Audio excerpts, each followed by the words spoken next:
Hello Flosstube, it's Anna. I'm back again with another update of what's going on around here. It is October 26th and I am super excited to be filming another video because I have some fabulous news as far as what's keeping me happy these days. But before we get to that, I just thought I'd take a minute to tell you what's going on here non-stitching.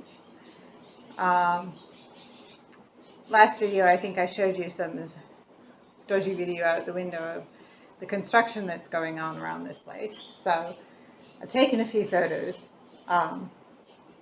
which I'll insert, that show the massive outdoor extension, semi-enclosed living area, let's call it that way, extension we're putting on the front of the house. So you'll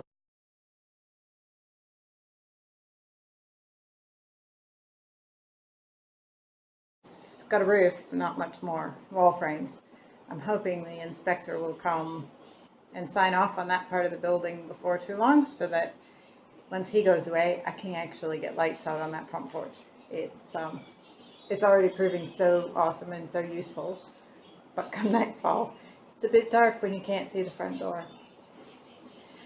I've also included a photo of what will hopefully be my dreadfully hard commute out to my craft area / art studio / home office, because I work from home 3 days a week, so that's the justification. But the reality is, it's a she shed.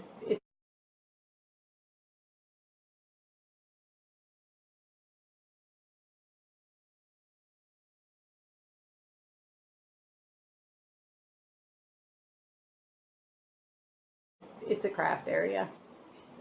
And if you're really nice to me, I might let you stay in the guest bedroom out there when it's finished too, and you come to visit. But you better be on my good side, because I think, like, my husband always laughs, and when you see the photos, it's quite a substantial sized building. But I always give him a hard time saying it's not nearly big enough if I have to share my art space with guests, because, you know, it's going to take a bedroom out of there, and it's going to take a bathroom out of there, and I'll be left with nothing at all for my craft supplies. So life's hard. Anyway, that's where we're at. I noticed when I went out to take a picture, he had a tractor in my shed. I mean, really? A tractor? That thing is not living in there when it's done, no matter what he says.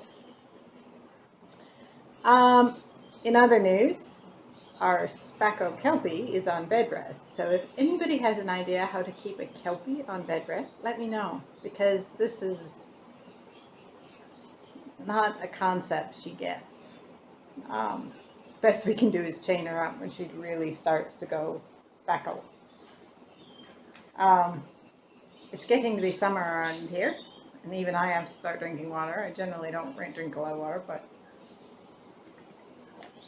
the temperatures are definitely climbing. And as I tell my daughter, who's not too fond of summer, summer is coming, you know, in the same Game of Thrones-esque ominous way. I like summer, but I have to admit, I think I've washed my face 5 or 6 times already today just to get the grease layer off, and already I can feel greasy again. It is what it is. Shout outs. I thought I would take a time to point you at a stitcher that I've been watching. I think she's Melbourne. It's Harriet, Stitch by Stitch Recovery. I haven't seen any videos of her in the last couple of weeks, so just wanted to let her know I'm thinking about her. I hope she's doing well with her treatment and whatnot. I know she was super stressed out about it in my last video, and I don't blame her at all. I can't imagine dealing with what she's going through, but take a walk. She's quite funny. I enjoy her videos. I think of my son every time she's got one of her dinosaur patterns she's working on. But her mirrors are pretty awesome too. There was one she finished, a fairy, I forget the name of it. The mirrors are one of those things, I look at them, but I've yet to actually start one. I see a lot and I think, oh, that's cool, maybe one day, but they just never seem to get up the priority list enough. One day, I have to get there. And if you haven't noticed, I keep looking over that way because I've actually written notes today. So, gotta make sure I catch everything on the notes. Okay, so my notes say, it's time I can tell you my big news. One of my earlier videos, I know I mentioned that I was waiting on threads and stuff for my chatelaine to come. And they haven't all come. I've got maybe half of them. But, well, I've got about half the threads, but the fabric didn't come. And this was like heartbreaking. I had all a bunch of the threads and no fabric. How can you stitch without fabric? So I caved. I went to Spotlight. I paid more than I should have. I bought linen. And yes, I still have some coming, so maybe I'll have to start another chatelaine one day. Just use that other piece of linen that's still on order. But, so I went from zilch to, oh no, the needle stuck. Hold on. Oh.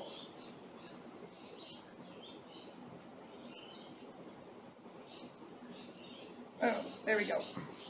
Nearly had a crisis. Okay. Which way's the top? That's the problem with these mandalas. I'm going to stand up again for this one. Hold on. There.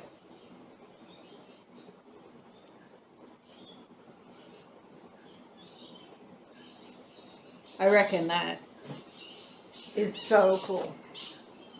So that's just the center part of the Japanese moss garden mandala.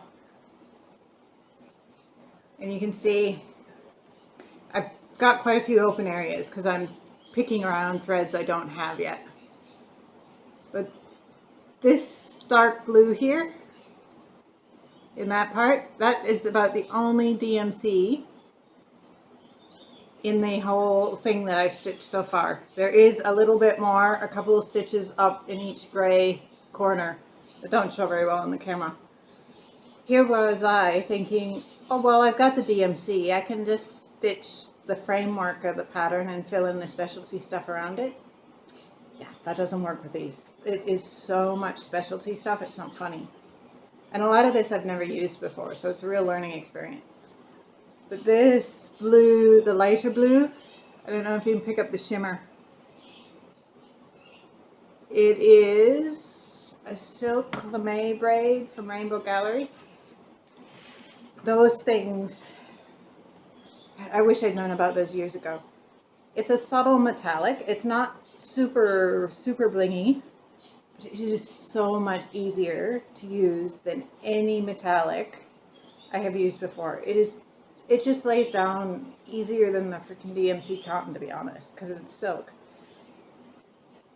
I am floored. I can tell you I will be swapping other metallics out for that stuff, left, right, and center, if I can color match and figure out that, because there was just no work to it. All sparkle and no work. And the silver right around the edge, that's the petite treasure braid. And that does have more of a high luster shine. And it's not quite as easy as the silk braid. But darn, it's a heck of a lot easier than crying it too. I didn't have very many problems with that either. So really, I am super pleased to have started this project just from the excuse to try all these different threads I've never used before. Yeah, I can't rave enough about that.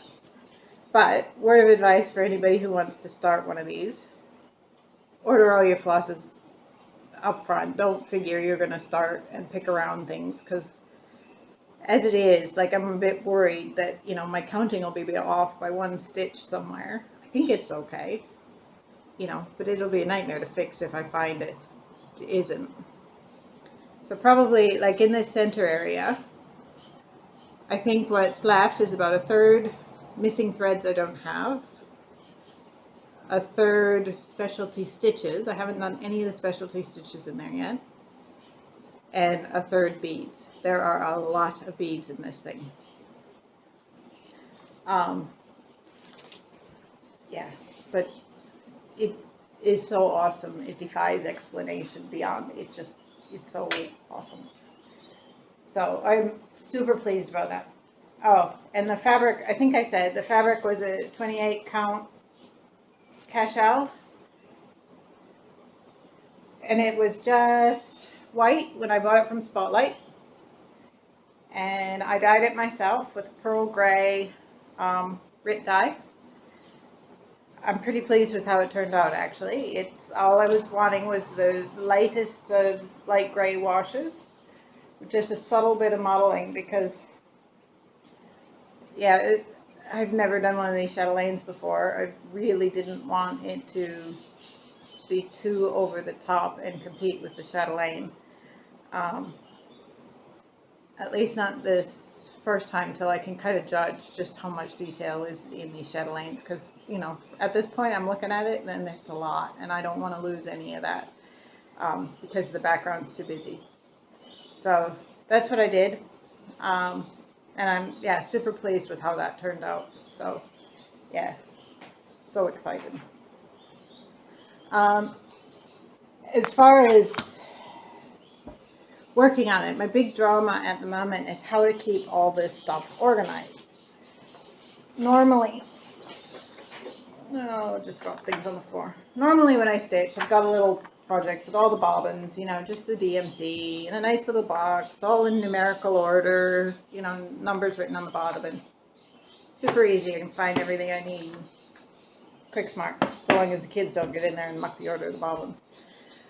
With this one, I've got specialty threads and things galore, and I don't necessarily know that I want to put those specialty threads on bobbins. Some of them are pretty soft. So for the moment, I've basically just got a ring, and as I'm using things, I'm, you see, it's just a bag. I keep the tag from whatever thread it is. And beyond trying to keep, you know, all the dinky dyes together and all the wildflowers together, there's not a great deal of order. This is that awesome blue sparkly one. And in these where there's, they're on cards, I've actually put 2 in a pack just to try and limit the number of packs I have on this ring. But I'm only adding them as I start using various threads, so I don't know whether this will be the final sort of approach, because I don't know, I'm not that fussed on just flicking through a big bag of stuff trying to find what I'm after. But I don't, at this point, I don't know what else to do. So if you have a great idea, let me know. Yeah, I struggle because I like the bobbins. I'm not a big fan of things loose floating around in bags. And yet I don't want to put these on bobbins. Man, I don't know what to do there. So the other half of my organization is just 2 of these photo things. So this particular one has all the, where you got specialty cottons that you needed more than 1 skein of color. All the second and third skeins and whatnot go in there. It's a bit of spare DMC and all my empty bags. For the moment, they're just randomly checked in that box. And all the specialty stuff that I have yet to open is checked in the other box. So at least when I need something new, I know where to go looking for it. But it's very much a dig and find thing. At least these are the right size to fit nicely into my travel bags. I'll just hold up a few of these because these are gorgeous. I've not used any of these varieties of specialty threads before. So we've got Glorianas, we've got dinky dyes, wildflowers, water lilies, Off the top of my head, I can't even tell you what half these are other than gorgeous. So yeah, I won't go through every single one, but I mean, can I just pet the threads? They're pretty. I love my pretties. It's a bit silly, but I love my pretties. And I think there's about as much again yet to come. I forget specifically. I think most of the Glorianas are still yet to come, and so I've ordered all the threads. They're at least on their way, or in back order, whatever. They're trying to make their way to me. I have not ordered any of the beads yet. My supplier, which makes it sound dreadful way to refer to her, but I order all my gear through Janet JK Stitching Supplies here in Australia. Where was I going with this? Oh, she said she had a hard time sourcing some of the beads. The Swarovski crystal stuff, I think, some of them. Anyway, there was one particular bunch that she had a harder time sourcing, and so I'm thinking maybe what I will do is, when we're back in the States, I will order just the bead kit from that European cross stitch and time it so that it arrives at my parents' house while we're there. So I think that'll work. But then I'm debating, well, since I'm doing that, and I've already got a second set of fabric coming, maybe I should buy the bead kit for a second chatelaine, you know, for one day, just in case. Yeah, this could get out of control real quickly. So, I don't know, I've been browsing the different chatelaine patterns, and I'm not going to commit yet. I don't have to commit till I order or don't order the beads. But I'm thinking maybe that tinctorium one. I've seen a lot of people start the Poison Garden, and I like that one, but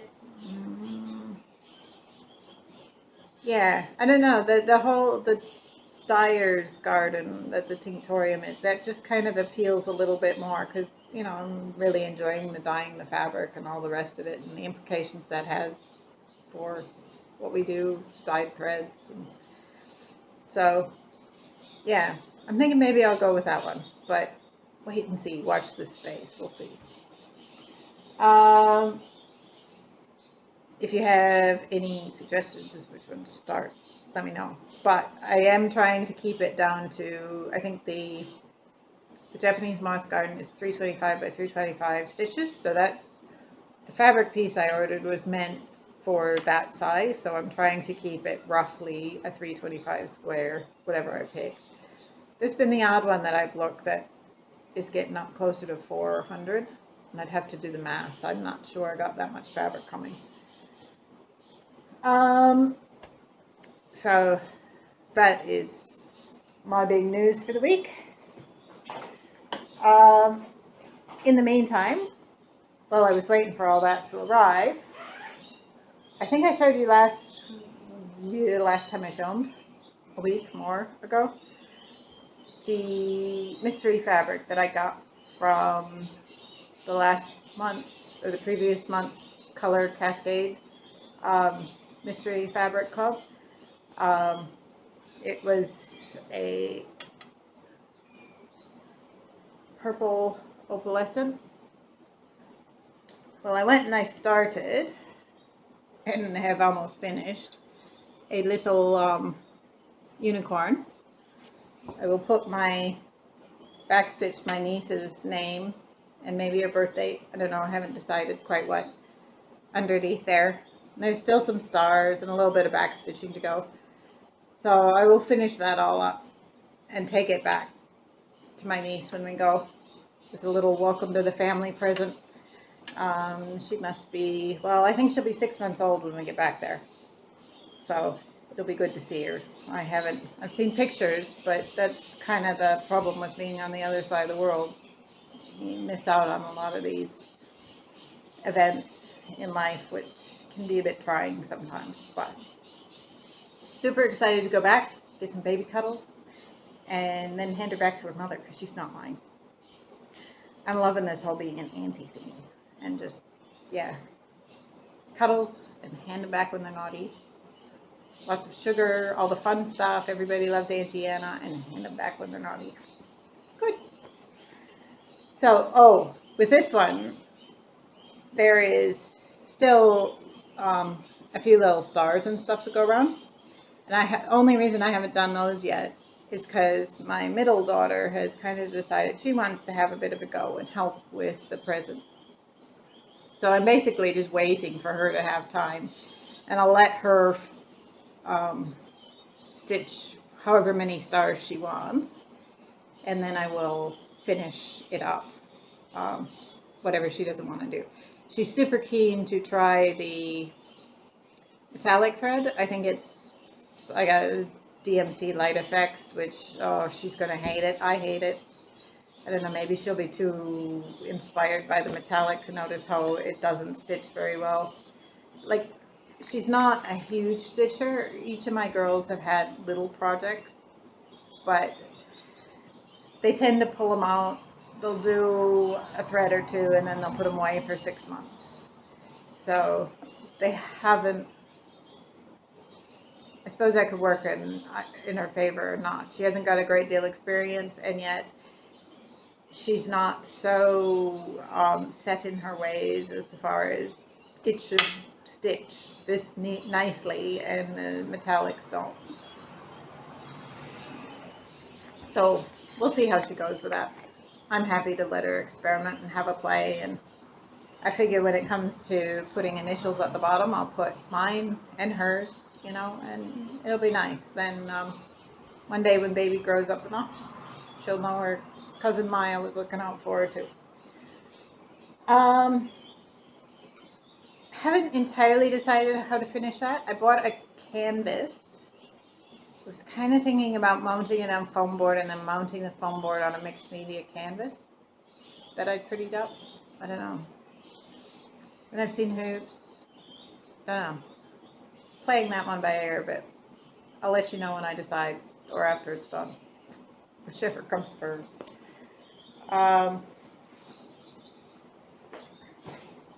So that one was a super quick stitch, like 5 nights, 6 nights, I think, is about all I did on it to get it that far.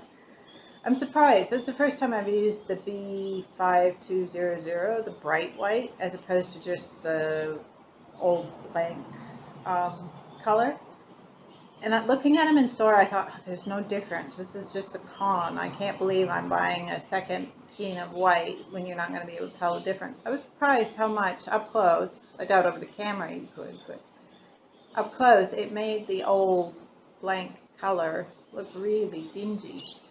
Yeah, I was floored.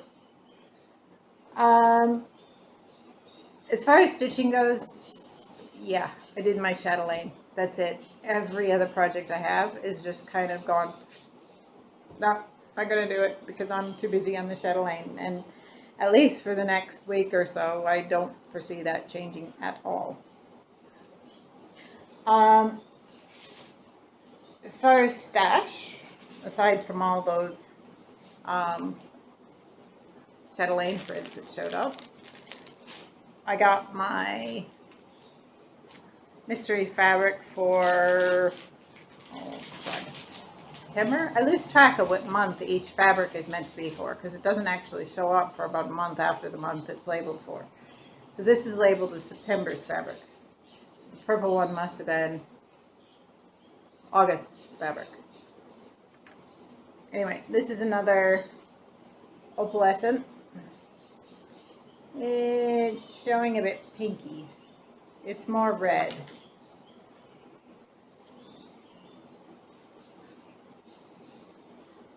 Yeah, it's a really nice red and opalescent. I think this will be my last opalescent. After that, I've changed to the regular. And it's labeled as red is the rose, and I think I get the 32 count. That's right. I ordered the 32 count Belfast, However, this one's labeled as 32 count Lugana on the package, but I'm looking at it and I'm pretty sure the package is wrong. I think this is a Belfast. I'm almost certain of it. So, whatever, it's a gorgeous fabric.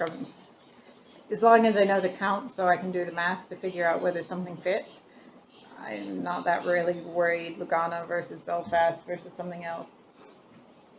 But when I saw this, I thought, oh, I know what I want to put on there. And I immediately thought of this pattern, which I picked up off one of those stash unload sites a few weeks ago.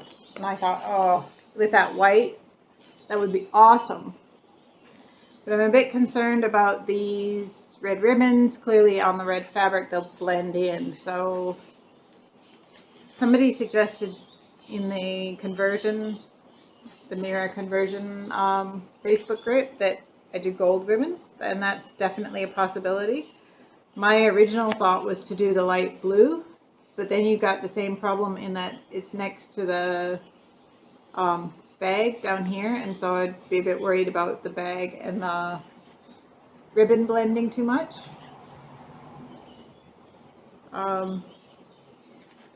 So I reckon that could be really phenomenal on that, with a few tweaks on the pattern. The other one I bought at the same time as that is this one, which I thought color-wise there's a lot less red, so it would go on the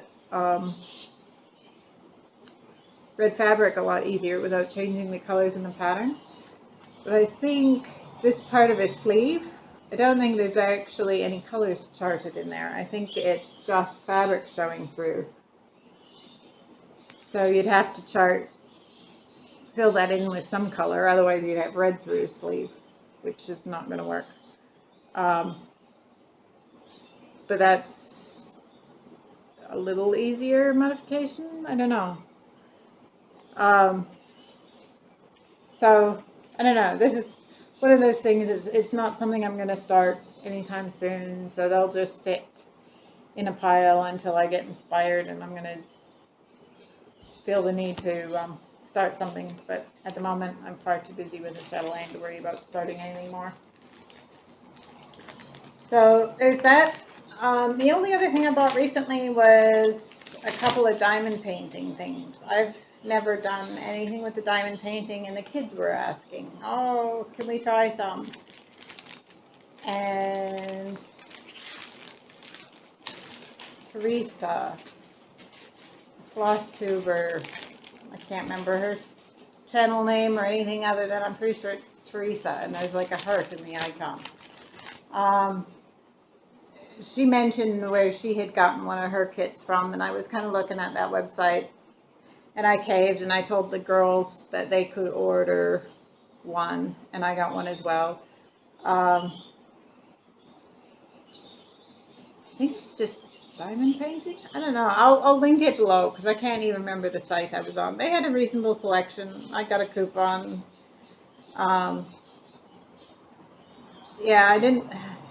Compared to buying them in Spotlight, I think it was way less expensive than that.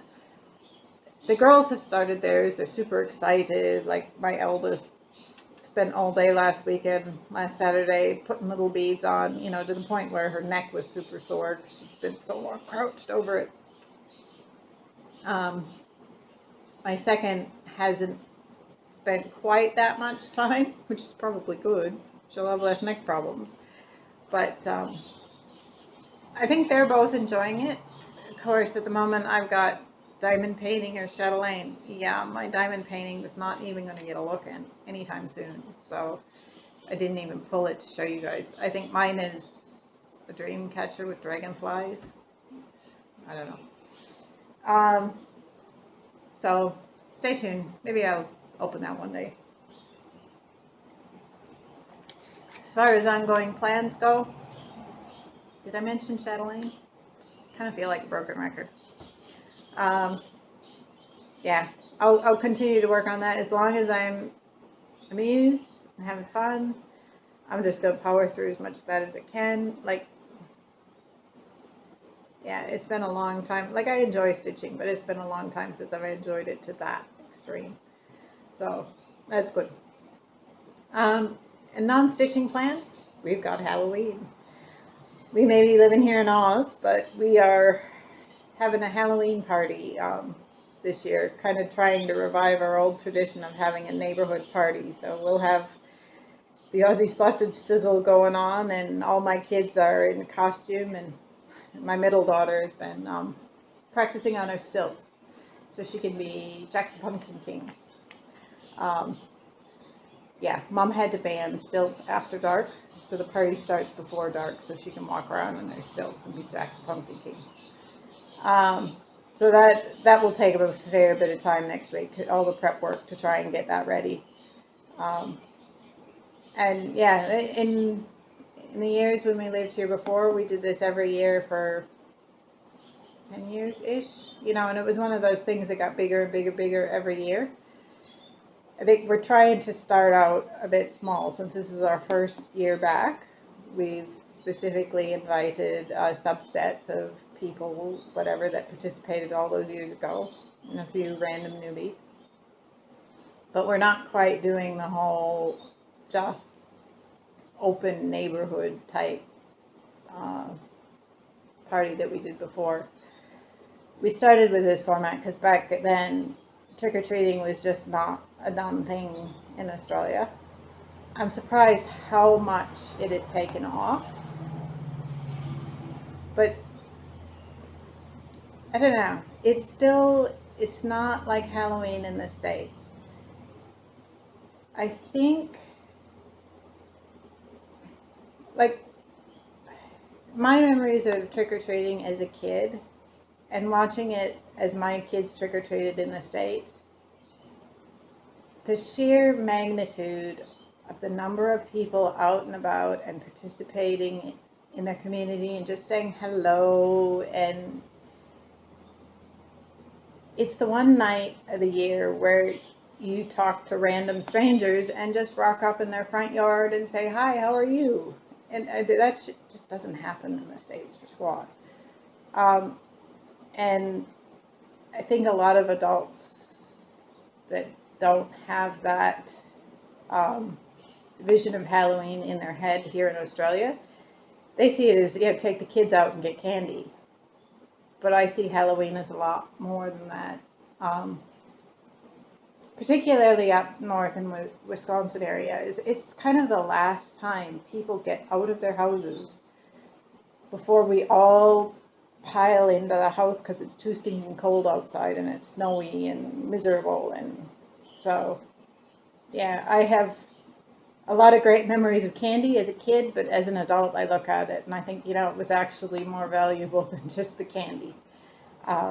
And for as much as kids are trick-or-treating around here, they haven't gotten that same feel to it.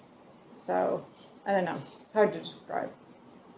So we will stick with our front door barbecue and try and pick up on that feel maybe in the next couple of years when we start to open it up again to the wider community the way we used to. But anyway, a lot of prep to do there. Some last minute decorations to be added. We haven't even started thinking about the food aspect. So yeah, a lot of work to be done there. The only other thing left to do is oh, that's what fell on the floor. Last week, oh, I didn't bring the